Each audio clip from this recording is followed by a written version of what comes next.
Radio Anthropocène. Et on se retrouve en direct de la Villa Gilet pour le Littérature Live Festival avec Amaury Ballet et Antoine Saillard du studio Vago. Bonjour. Bonjour. Bonjour. Alors, vous animez entre autres le programme Villa Voice, projet de web radio avec des étudiants autour de la programmation de la Villa Gilet. Alors, est-ce que vous pouvez un petit peu nous parler, nous donner les détails de ce programme Villa Voice et de ce que vous avez prévu pour le festival ? Alors, du coup, nous, c'est la deuxième année où on travaille sur Villa Voice, ici, avec des étudiants. Alors, l'année dernière, c'était l'ARP. Cette année, c'est des étudiants, je ne me rappelle plus l'intitulé exact du master. Mais... C'est MLE, Master Littérature Édition, ça doit être ça. Voilà, c'est toujours des termes un peu complexes.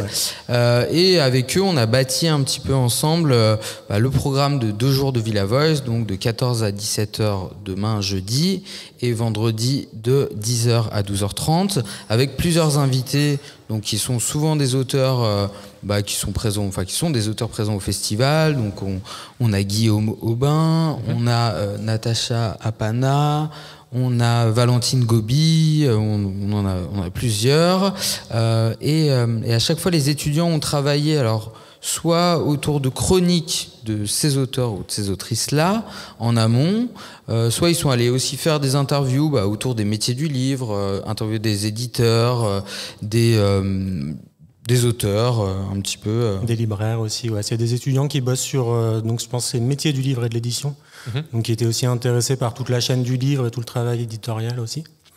Et c'est aussi, Villa Voice, c'est aussi des moments de rencontre entre des lycéens plutôt, et des auteurs. Donc c'est aussi un projet de médiation où des lycéens qui ont travaillé sur des textes, sur des auteurs, viennent rencontrer ces écrivains et ces écrivaines et leur posent des questions qu'ils ont préparées et ont un temps pour échanger. Donc on va accueillir plusieurs fois des classes pendant ces moments-là. Et comment est-ce que vous thématisez ? Vous avez à amener des thématiques différentes avec du coup ces étudiants dans le programme de Villa Voice ? Alors cette année, pour le coup, ça a été moins thématique. En fait, on est plus parti sur déjà tout simplement les auteurs présents au festival, mais qui pouvaient se rendre disponibles sur les 2 plateaux radio. Et du coup, on a aussi bâti ça un peu autour de la spécificité de ce master. Donc c'est quand même métier de l'édition. Donc c'est vrai qu'on se retrouve bien. Il y a plusieurs interviews d'éditeurs. Il y a aussi beaucoup d'auteurs qui viennent et qui sont édités. Par exemple Guillaume Aubin chez Contralé. Donc il y aura un reportage sur Contralé avant. Et lui qui viendra parler de ça. On a plutôt fait un peu une journée plutôt thématique autour, on va dire, édition et des auteurs avec leurs éditeurs. Et le lendemain, il y a aussi pas mal de reportages sur des libraires, etc.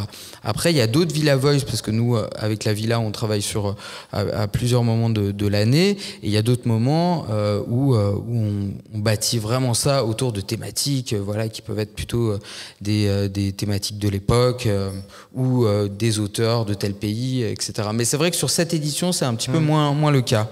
Ok. Et tu voulais ajouter quelque chose ? Non, tout à fait. Non. J'ai plus soin.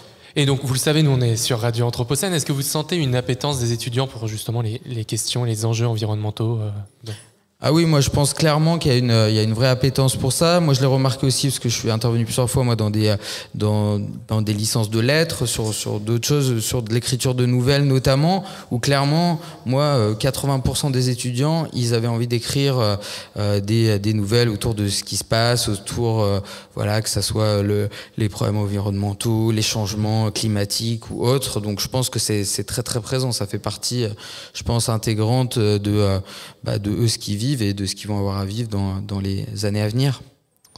Alors, je crois que justement Villa Voice, c'est pas votre seul projet avec la Villa Gilet. Est-ce que vous pouvez nous en dire un petit peu plus sur les autres activités que vous menez avec eux ?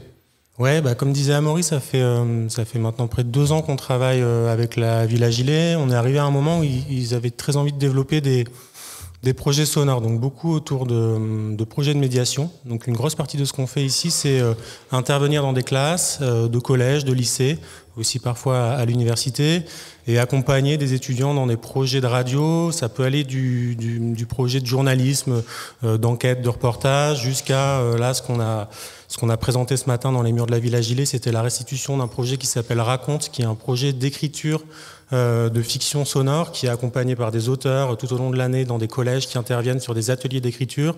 Et nous, après, on prend le relais pour faire interpréter ces textes-là aux élèves, les bruiter, imaginer toute une bande sonore autour de ça. Et puis donc voilà, c'est dans des projets à la fois de médiation et de création sonore qui vont du journalisme à la fiction, en passant par le reportage, par la chronique. Et puis là récemment, on a commencé à travailler aussi sur des choses qui font pas intervenir nécessairement des étudiants ou des scolaires, mais plutôt des espèces de résidences croisées avec des auteurs, donc des auteurs qui sont suivis par la Villa Gilet. Là dernièrement, ça a été Guillaume Aubin qui était en résidence au Chili pendant 4 mois pour travailler à son prochain roman sur les communautés mapuche et aussi pour documenter un peu le processus démocratique en cours, qui est revenu avec un carnet de voyage que nous on a adapté sous forme d'épisodes, 5 épisodes. De voyage sonore qui a commencé à être diffusé hier soir, je crois, et un épisode va sortir chaque jour pendant tout le festival. Et où est-ce qu'on les retrouve, ces épisodes ? Sur le site de la Villa, je pense. Pas sur les réseaux sociaux et sur le site de la Villa Gilet. Ouais. Okay. Et est-ce que vous trouvez que la radio, c'est un bon médium en fait, pour faire appréhender et apprécier aux plus jeunes la littérature ? Ah bah oui, complètement. Bah nous après voilà, c'est quand même le travail dans ce domaine-là, donc c'est sûr que pour moi c'est vraiment important, et je trouve vraiment, notamment encore une fois avec ce projet Raconte là qui a été un très beau moment voilà, partagé avec donc les enfants les adolescents plutôt, on va dire, de plusieurs collèges, où il y a vraiment eu un lien entre ce qu'ils ont fait eux avec les auteurs dans l'écriture, et ensuite ce qui s'est passé au niveau radiophonique, là qui était plutôt de la création de fiction radiophonique. Mais je crois que oui, il y en a beaucoup qui avaient peut-être plus de mal avec le texte au début, mais qui ont découvert l'univers des bruitages, ce que c'était aussi que l'audio. C'est plus facile aussi des fois pour des gamins que par exemple quelque chose qui va être du domaine de l'image, parce que on peut se cacher un peu derrière aussi son micro. On a travaillé notamment avec une classe du PE2A, donc d'élèves allophones, où là, pour le coup, la question de l'écrit est peut-être un peu plus compliquée. Et le passage par l'oralité, et aussi, c'est peut-être plus facile dans ce cadre-là de valoriser leur patrimoine linguistique et leur langue maternelle. Donc là, pour le coup, ça fait vraiment sens de faire une création littéraire qui s'écoute pour ces élèves-là, et puis même pour plein d'autres. Pour plein de gens. De toute façon, je crois que nous, voilà, ce qui nous intéresse aussi, parce qu'à côté de ça, on crée des fictions sonores ou des documentaires pour des radios aussi, voilà, comme la RTBF, Radio France, enfin voilà, des grosses radios aussi à des moments, des plus petites, mais en tout cas, c'est quelque chose pour nous, je crois, qui est primordial, ce langage radio, ce langage audio, notamment de raconter aussi des histoires par l'audio, et voilà quoi. Eh bien, merci beaucoup Antoine Saillard et Amaury Ballet. On va être pris par le temps. Je rappelle que vous avez donc un studio de production qui s'appelle Studio Vago, c'est bien ça ? Oui, voilà, nous on a monté un petit studio de création, on va dire, il y a 2 ans aussi avec Antoine, où voilà, qui rassemble un peu nos créations, mais aussi des créations d'autres personnes. Enfin voilà, c'est à différents niveaux. Donc voilà. Où est-ce qu'on vous retrouve ? Alors on nous retrouve, pour l'instant, nous on n'a pas été très très bons sur tout ce qui était site internet et tout ça, c'est en construction, mais voilà, on a un blog, et puis Studio Vago pour ceux qui peuvent retenir le nom. Je pense que d'ici 1 mois ou 2, on aura des choses sur les réseaux qui rassemblent un peu tout ce qu'on fait. Sinon il y a des choses à nos noms aussi sur les sites de différentes radios.